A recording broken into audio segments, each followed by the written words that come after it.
तो hello friends, प्रणाम। स्वागत है मेरे यूट्यूब चैनल पे। मैं हूं प्रेम कुमार और आज दिखाएंगे इस वीडियो में कि मनीष कश्यप बिहार से चुनाव लड़ेंगे या नहीं लड़ेंगे, उनकी मुश्किलें कितनी बढ़ गई हैं, कितनी नहीं बढ़ गई। इस वीडियो को देखिए और कमेंट करिए कि मनीष कश्यप इस बार बिहार में चुनाव लड़ेंगे कि नहीं। चलिए दोस्तों, आज का वीडियो शुरू करते हैं। मनीष कश्यप फिलहाल चंपारण से चुनाव लड़ने वाले हैं, लेकिन उनके ऊपर दरपा थाना से जो है आचार संहिता के मामले में एफआईआर हो गया, जिसको लेकर उन्होंने बेल ले चुके हैं।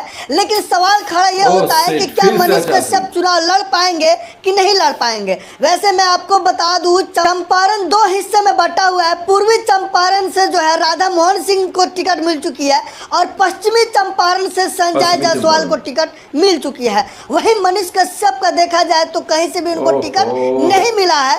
अब मनीष कश्यप निर्दलीय चुनाव उनको लड़ना पड़ेगा और मनीष कश्यप ने कह भी दिया है कि वो निर्दलीय चुनाव लड़ेंगे। लेकिन देखना यह है कि क्या मनीष कश्यप वाकई निर्दलीय चुनाव लड़ पाएंगे या वो भी उनके हाथ से चला जाएगा, क्योंकि उनके ऊपर एफआईआर हो चुका है। बहुत सारे एफआईआर पहले से भी है। क्या मनीष कश्यप आचार संहिता के मामले में वो चुनाव लड़ पाएंगे या नहीं लड़ पाएंगे, क्या वो निर्दलीय चुनाव लड़ेंगे तो जीतेंगे या नहीं जीतेंगे, कौन से प्रावधान है हमारे संविधान में निर्दलीय चुनाव को लेकर। हमारे साथ पंकज सर है, हम इनसे ही जानेंगे कि इस मामले को लेकर इनका क्या कहना है, क्योंकि जब तक हम संविधान की उन प्रक्रियाओं को नहीं जानेंगे हम नहीं जान पाएंगे कि वाकई में निर्दलीय चुनाव लड़ना कितना कठिन और कितना आसान है। पंकज जी, हमारे चैनल पर आपका स्वागत है। बहुत बहुत धन्यवाद सुनील कविराज जी। और जो आपने सवाल किया, तो सबसे पहले बात तो ये है कि मनीष कश्यप के लिए कुछ समस्याएं उत्पन्न हो रही हैं। मनीष कश्यप की जो पॉपुलैरिटी है, जनता का प्यार है, वही उनके लिए समस्या बनते जा रहा है। क्योंकि जहाँ भी वो उतरते हैं, सपोज करिए कि वो पटना से मोतिहारी आ रहे हैं या बेतिया जा रहे हैं, उस दौरान उनको चाय पीने की इच्छा हुई और वो चाय पीने के लिए उतरेंगे तो 100-200 लोग अपने आप जुट जाते हैं। तो जैसे ही लोग जुटेंगे तो फिर उन पर केस कर दिया जाएगा और जानबूझ करके उनको एक फंसाने की साजिश भी हो रही है कि उनको जो है जानबूझ करके फंसाया जा रहा है। कर देना 144 वायलेशन का या मॉडल कोड ऑफ कंडक्ट का, अब उन पे केस हो जा रहा है। और ये कहीं ना कहीं किसी न किसी उनके विरोधी के द्वारा, क्योंकि मनीष कश्यप अक्सर जो है वो परिवारवाद के खिलाफ बोलते हैं। इतना होने के बावजूद कोई आदमी इस बड़े लहर के विरुद्ध अकेला लड़ रहा है, तो जाहिर सी बात है कि उस पर बार बार केस किया जाएगा, बार बार केस किया जाएगा। अब सोचिए कि वो गए नरकटिया बाजार में अपने एक फैन के यहाँ मिलने गए। आप भी उनके फैन हैं, दूर से ही देखते हैं तो कहते हैं सुनील कविराज जी इधर आइए। तो उसी तरह कोई वो जो है बुलाया था, नाश्ता पर गए थे, नाश्ता का डब्बा रखा हुआ था, पानी रखा हुआ था। अभी नाश्ता का पहला निवाला मुंह से कर रहे हैं, तब तक 10 लोग, 20 लोग, 25 लोग, 50 लोग या 500 या 2000 या 20,000, मैं नहीं समझ जानता हूँ, क्योंकि मेरे पास वो वीडियो फुटेज नहीं है। उतने लोग इकट्ठे हो गए उनको देखने के लिए। मनीष कश्यप बोलेंगे भाई आप लोग जो है चिंता मत करिए, हम चाहें तो माइक से भी बोल सकते हैं, लेकिन चुनावी आचार संहिता माइक से नहीं बोलेंगे। आप लोगों को हम यही अपील करते हैं कि आप लोग क्या करिए कि अच्छे लोगों को चुनिएगा, अभी यहाँ से जाइए और हमको जाने दीजिए। इतना कह के वो गाड़ी में बैठ गए, बैकुंठ धाम मंदिर गए। जब बैकुंठ धाम वो मंदिर गए तो उनके पीछे पीछे 10 गाड़ी पुलिस जो है वो लगी हुई थी। लग रहा था कोई आतंकवादी की रेकी कर रही है पुलिस, ठीक है। और वहाँ बड़ी प्रोएक्टिवली सीओ साहब जो है उन पर केस कर दिए वहाँ के। तो अगर सीओ साहब को कानून तोड़ने का इतना ही अगर कि कानून नहीं टूटे, तो शिक्षा के अधिकार अधिनियम में है कि बच्चों को अच्छी गुणवत्तापूर्ण जो है वो क्वालिटेटिव एग्जाम ये एजुकेशन जो है वो मिलना चाहिए। और मनीष कश्यप जिस रास्ते से जा रहे थे, यानी नरकटिया से जो वो निकल रहे थे बैकुंठ धाम हो करके, गम्हरिया हो करके जो मोतिहारी लौट रहे थे, उस रास्ते में एक ऐसा स्कूल था जो मड़ई में चल रहा था और पेड़ के नीचे चल रहा था। थोड़ी सी आंधी आए, अगर डाल टूट करके बच्चों के माथा पर गिर जाए, या थोड़ी सी बारिश हो और सड़ा हुआ जो पास लगा हुआ था बांस का या खंबा, वो अगर गिर जाए और बच्चा दब के मर जाए, इसकी चिंता सीओ साहब को नहीं है। सीओ साहब ने कभी उस पर जो है कोई लेटर नहीं लिखा होगा जिला शिक्षा डर है कि मनीष कश्यप नरकटिया में। हाँ, क्योंकि अगर मनीष कश्यप नरकटिया में आएंगे तो जाहिर सी बात है, रुक जाओ बेटी, हैप्पी होली बेटी जो है वो, तो अब इनको सुरक्षा मिलेगी कैसे? अगर वो जनप्रतिनिधि बन जाते हैं तो उनको सुरक्षा मिल जाएगी। तो इसीलिए वो कह रहे हैं कि भाई अब हमको चुनाव लड़ना होगा। क्योंकि नेता सबका आप देखते हैं कि जहाँ भी उतरते हैं वहाँ जो है 500-100 की संख्या में जो है माला लोग पहनाने आते हैं, इनको भी आते हैं। लेकिन नेताओं पर केस नहीं होता है, इन पर केस हो जाता है। तो पब्लिक रिप्रेजेंटेटिव्स को जो सिक्योरिटी मिला हुआ है, जो सुरक्षा कवच मिला हुआ है भारतीय संविधान के अनुसार, वो सुरक्षा कवच अगर मनीष कश्यप को चाहिए तो उनको चुनाव लड़ना पड़ेगा, जीतना पड़ेगा। लेकिन इससे पहले सवाल खड़ा ये होता है कि क्या मनीष कश्यप जो है आम जनता के बीच में कैसे उतरेंगे, जबकि उनके ऊपर जो है FIR हो जा रहा है, वो कहीं जा नहीं पा रहे हैं, भीड़ इकट्ठा नहीं कर पा रहे हैं। वही मैं बता रहा हूँ कि इसके लिए प्रशासन को जो है पहल करनी चाहिए। दूसरा, उन्होंने परमिशन के लिए अप्लाई किया हुआ था, रिसीविंग भी है उनके पास, लेकिन परमिशन ग्रांट नहीं हुआ। तो आखिर क्यों नहीं ग्रांट हुआ भैया? देखिए, कहीं ना कहीं लोगों को डर है ये, चूँकि जो लोकल जनप्रतिनिधि हैं, जो लोग टिकट लेके आ रहे हैं, वो लोग अपने दम पे 50 लोगों की भीड़ नहीं इकट्ठा कर पा रहे हैं। कोई इलाके में उन लोगों पर हमला भी हुआ है, आप जा करके देख लीजिए। चूँकि उनके पास अपना मेरिट नहीं, अनुकंपा की राजनीति वो लेकर के आए। अटल जी की सरकार आई तो सबसे पहले अनुकंपा बंद की। क्यों? क्योंकि अटल जी जानते थे कि जो लोग अनुकंपा के नाम पर आते हैं, चाहे राजनीति में हो, चाहे नौकरी में हो, चाहे कुछ में भी हो, तो वो अयोग्य होते हैं। उसने वो पीड़ा नहीं झेला कि खुद का नाम बनाने में क्या पीड़ा होता है। सीधे सीधे बाप का नाम का पीड़ा वो ले करके और फायदा, और वो जो है आ जाता है। तो जो लोग भी अनुकंपा की राजनीति से हैं, जिनके पिताजी सांसद थे इसलिए उनको सांसदी का टिकट मिल गया, पिताजी डॉक्टर थे तो डोनेशन पे डॉक्टर बन गए, मैंने कोई XYZ कोई, मैं किसी का नाम नहीं ले रहा हूँ। तो अगर जो है वो इस तरह के लोग हैं तो जाहिर सी बात है कि उनसे जलन होगा, जो जिसका खुद का बल पे, उसकी आवाज़, उसकी अपनी मेधा, उसके अपने मेहनत के दम पर जिसकी पहचान पूरे भारत में बन गई, पूरे वर्ल्ड में वह व्यक्ति जो है वो सबसे ज़्यादा देखा जाने वाला पत्रकार, डिजिटल पत्रकार बन गया, उनसे जलन है। वो लोग क्या करते हैं कि पोक कर रहे हैं कि भाई इसको परमिशन न दिलवाओ, परमिशन नहीं मिलेगा तो ये जनता के बीच नहीं जाएगा, जनता के बीच नहीं जाएगा तो जो ऐतिहासिक भीड़ आनी है वो दिखेगी नहीं। अपने बल पे हमको जो है वो 50 लोग जानेंगे नहीं, हम अपने स्टार प्रचारक को बुलवाएंगे तो भीड़ इकट्ठा करेंगे, स्टार प्रचारक हमारे आएंगे तो 5000 की भीड़ लगेगी, मनीष कश्यप आ जाएगा तो अकेले इसके दम पे 6000 की भीड़ लग जाएगी, स्टार प्रचारक आएंगे 5 लाख की भीड़ लगेगी, मनीष कश्यप अकेले दम पे 6 लाख की भीड़ जुटा दे। इसको परमिशन मत दो। पंकज जी, आपसे ये सवाल करना चाहेंगे कि परमिशन दिया नहीं जा रहा है, और बिना परमिशन के वो अपने घर भी जा रहे हैं। तो अगर कहीं चाय के दुकान पे रुक गए तो वहाँ केस कर दो, कहीं मिठाई खाने रुक गए उस भीड़ के नाम पे केस कर दो। तो ये तंग किया जा रहा है मनीष कश्यप को, जनता को इसका जो है वो हिसाब मांगो। पंकज जी, हम आपसे अगला सवाल करना चाहेंगे कि मनीष कश्यप को बीजेपी या किसी और पार्टी से टिकट नहीं मिला है, तो क्या उनका मात्र एक ही रास्ता बचा हुआ है कि अब उनको निर्दलीय पिछली बार की तरह चुनाव लड़ना पड़ेगा?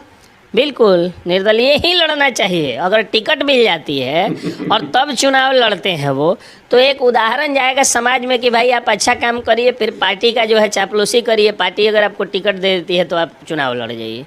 अगर वो निर्दलीय लड़ जाते हैं तो पूरे भारत में एक मैसेज जाएगा कि आप अच्छा काम करिए, अगर कोई आपको सताएगा तो जनता उसके बदले आपके भर भर झोली आपके जो है वो प्यार डालेगी आपके झोली में और आपको पहुंचा देगी जनप्रतिनिधि। पंकज जी, सबसे बड़ा सवाल खड़ा ये होता है कि अभी तक देखा जाए भारतीय राजनीति के इतिहास में 100% में मात्र 5 से 10% ही ऐसे कैंडिडेट होते हैं जो निर्दलीय चुनाव जीत पाते। इसमें जो इतिहास है वो ये है कि अगर भारतीय राजनीति का इतिहास देखिएगा तो जो युग चलता है उस युग का जो सबसे बड़ा चेहरा होता है, जो उस युग का पुरोधा होता है, पायोनियर होता है, नेतृत्वकर्ता होता है, प्रमुख चेहरा होता है, वो चुनाव जीत जाता है। लेकिन ज्यादातर देखा जाए कि कम ही चांस होता है कि निर्दलीय जीत पाते। नहीं, कम ही नहीं, एकदम 100% चांस होता है कि जो लहर होती है उस लहर का जो सबसे प्रमुख चेहरा होता है एकदम 100% जीत ही जाता है।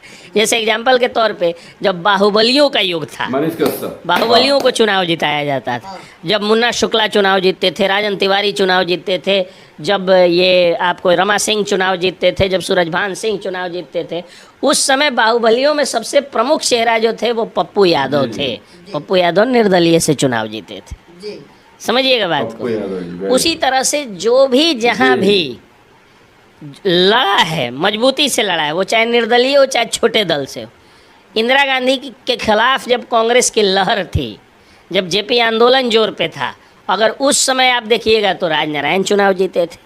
तो ये हमेशा से रहा है कि जो मजबूती से अत्याचारी सत्ता के खिलाफ लड़ा है और उस समय का जो युग हुआ है वो जीता है। तो जब बाहुबलियों के युग में सबसे बड़े बाहुबली पप्पू यादव जीत सकते हैं, तो आज डिजिटल क्रांति के युग में डिजिटल पत्रकारिता का पुरोधा पूरे बिल्कुल वर्ल्ड सही में बात कहा डिजिटल आपने पत्रकारों साहब। में सबसे ज़्यादा देखा जाने वाला पत्रकार, हालांकि टॉप 10 में आप भी हैं पूरे वर्ल्ड में, देखा जाने वाला पत्रकार मनीष कश्यप चुनाव क्यों नहीं जीत सकता है, बताइए। मतलब आपका सीधा सीधा कहना क्या है कि अगर मनीष कश्यप निर्दलीय चुनाव क्यों नहीं लड़ते जीत हैं सकते? तो जीतना कहीं ना है, कहीं जीतना पड़ेगा। चंपारण की जनता उनको चुनेगी और वो लोकसभा का चुनाव जीतेंगे। बिल्कुल जीतेंगे। लेकिन इसमें एक और अड़चन आ रही है कि उनके ऊपर जो है तमिलनाडु में, बिहार के अलग अलग जगहों में उनके ऊपर एफआईआर दर्ज है जिनमें उनको क्लीन चिट नहीं मिला है। बिहार में जो केस दर्ज था EOUPS केस नंबर 3, 4, 5 और 6, जी 3 और 4 में क्लीन चिट मिल जी। चुकी है। जी 5 जो है वो एविडेंस उसमें नहीं है। जी चार्जशीट में उनको एक तरह से क्लीन चिट ही मिली हुई है। जी पुलिस नहीं चार्जशीट में कह रही है कि इसमें इनका कोई दोष नहीं, इन्होंने ये वीडियो शेयर नहीं जी किया। बाकी जो तमिलनाडु विवाद मतलब था पूरी तरह जो से मजदूरों के clean बारे चिट मिली में, गई है। उसमें जो है वो 3 और 4 में उनको क्लीन चिट मिल चुकी है। क्लीन चिट, बाइज्जत बरी, दोष मुक्त, एक्विटल। बहुत बढ़िया। लेकिन उनके ऊपर सबसे बड़ा दोष जो है एनएसए भी लगा हुआ है। रद्द हो गया, वो पहले ही रद्द हो गया, उसका मायने ही नहीं रखा। NSA फाउंड हो नो गया। ग्राउंड। आपको याद होगा मैंने जो जो कहा था वो सब हुआ। जी जी जी ठीक है, तो ऐसे ही हम लोग नहीं हवा में नहीं बोलते, हम लोग पढ़ के बोलते हैं। तो क्या कहा जाता है कि हमने जो है वो पढ़ के बोला था कि NSA का कोई ग्राउंड नहीं बनता है, चूँकि कुछ हुआ ही नहीं तो फिर NSA क्यों ले। राष्ट्र की सुरक्षा के लिए वह व्यक्ति खतरा होता है ना जिससे किसी का एक छोटा सा नाखून भी टूटे। जी राष्ट्र की सुरक्षा के लिए वो ना खतरा है जिसके पुल टूटने से जो है वो कोई दब के मर गया, तो उस पर NSA नहीं लगेगा।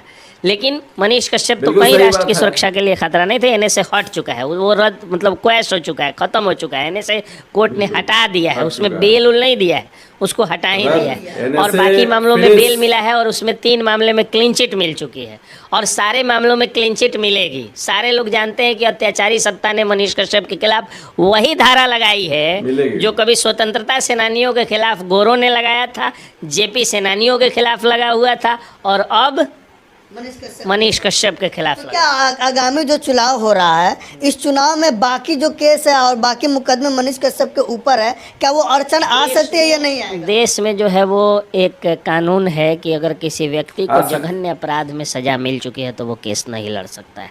जी ठीक है, तो मनीष कश्यप पर वैसा कोई जघन्य अपराध ही लॉज नहीं है और सजा भी नहीं हुई है। तो सजा फाइनल प्राप्त होने के बाद वह व्यक्ति चुनाव लड़ने से वंचित होता है, जैसे लालू जी वंचित हैं अभी। लालू जी को जो है नहीं लड़ना है। जी। और बिहार का इतिहास रहा है कि जब भी किसी पर NSA लगा है, जैसे लालू जी पर मीसा लगा हुआ था जो अब NSA हो गया है, वही कानून NSA हो गया। तो मीसा लगा हुआ था और देखिए वो CM बने, रेलवे मिनिस्टर बने, उन्होंने भी एक अलग बड़ी इतिहास पार्टी जो है वो खड़ा किया और एक अलग इतिहास भी तो लिखा। आपको भी लगता है कि मनीष कश्यप भी इस बार इतिहास लिखने वाले हैं? बिल्कुल लिखेंगे। और देख लीजिएगा मनीष कश्यप को ऐसे ही कोई समर्थन नहीं। मैं तो वकील हूँ, आप कहिएगा कि आप वकील हैं इसलिए उनकी वकालत कर रहे हैं। जी ठीक है, मैं मनीष कश्यप का वकील हूँ, मैंने उनका बेल कराया है, मैं उनकी चीज़ों को देखता हूँ, उनको जो है वो कानूनी सलाह भी देता हूँ, कानूनी सहायता भी करता हूँ। जी लेकिन बिल्कुल इसके अलावा जो लोग उनके साथ में बिल्कुल हैं, सही आप बात भी है। दीवाने हैं। मुझे याद है 3-3 दिन आप खाना नहीं खाए थे जब उन पर NSA लगा हुआ था। वो जो स्थिति बनी है ऐसे ही तो बनी नहीं है, तो सब वोट में तब्दील होगा। और अब लोग बेवकूफ़ नहीं रहे हैं कि जात और धर्म के नाम पे बदल जाएंगे। नहीं अभी भी देखा जाता है मनीष कश्यप के विरोध में बहुत सारे ऐसे लोग हैं, एक अलग कास्ट के बिल्कुल। लोग हैं जो मनीष लोग कश्यप जागरूक को हो चुके देखना हैं। भी नहीं चाहते हैं, क्योंकि मनीष कश्यप एक परिवारवाद को लेकर बार बार हमला करते हैं। तो वो कहते हैं क्यों नहीं, अब उन लोगों को समझ में आ गया है, नहीं, अभी भी खड़े हैं सर। धीरे धीरे समझ रहे हैं लोग। क्योंकि उन लोगों को लगा था शुरू में एक वीडियो वायरल हुआ था जिसमें बोले थे तेजस्वी यादव आप नौवा फेल हैं, हम जो है आपका विरोध करते हैं कि आप चारा चोर के बेटा हैं। 180 दिन, अब 180 दिन के अंदर में सरकार भी गिरा दिए, मनीष जी का शराब सरकार ले भी था।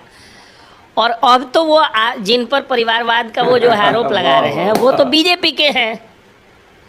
और उसके बाद जब एक पुल गिरा तो उन्होंने जब विरोध किया तो लोगों को लगा कि तेजस्वी यादव का विरोध है, लेकिन फिर सुपौल वाला पुल गिरा है भाजपा राज में, तो भाजपा राज को भी दोए हैं। कोई और पुल पर जाम हुआ तो भाजपा के सांसद पर भी बरसे। तो अब वो लोग समझ गए हैं कि इसकी किसी जाति या किसी पार्टी से जो है वो कोई नहीं है ये। और ये जो है क्या लग रहा है अगर मनीष कश्यप निर्दलीय चुनाव लड़ते हैं और उनके सामने बड़े बड़े पार्टी के बड़े बड़े चेहरे, बड़े बड़े दिग्गज चेहरे जो है वो भी चुनाव लड़ेंगे। तो जनता किन को चूज करेगी, बड़े दिग्गज चेहरे को, मोदी जी को, या मनीष कश्यप को चुनेगी? जो दिग्गज लोग हैं वो दिग्गज को चुनेंगे, जो गरीब मध्यम वर्गीय लोग हैं वो गरीब मध्यम वर्गीय के बेटा को चुनेंगे जी। और बाकी जाति और धर्म को लेकर जो वोट देंगे उनका क्या? कोई अब जाति धर्म, देंगे। जाति तो ऐसे ही मिट चुका है, मोदी जी मिटा चुके हैं। लोकसभा चुनाव का रिजल्ट देखिएगा कि भाजपा को सभी जाति के लोग वोट देते हैं, सब लोग जात छोड़ देता है।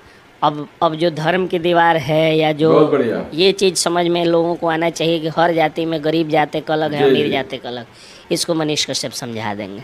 तो क्या लग रहा है इस बार मनीष कश्यप आराम से चुनाव लड़ने वाले हैं? निश्चित चुनाव लड़ेंगे भी और जीतेंगे। जरूर बताइए कि इस बार मनीष कश्यप चुनाव लड़ेंगे या नहीं लड़ेगा, लड़ेंगे तो कौन से पार्टी से लड़ेंगे और जीतेंगे या नहीं जीते। मेरे तरफ से तो जीतना तय है 100%।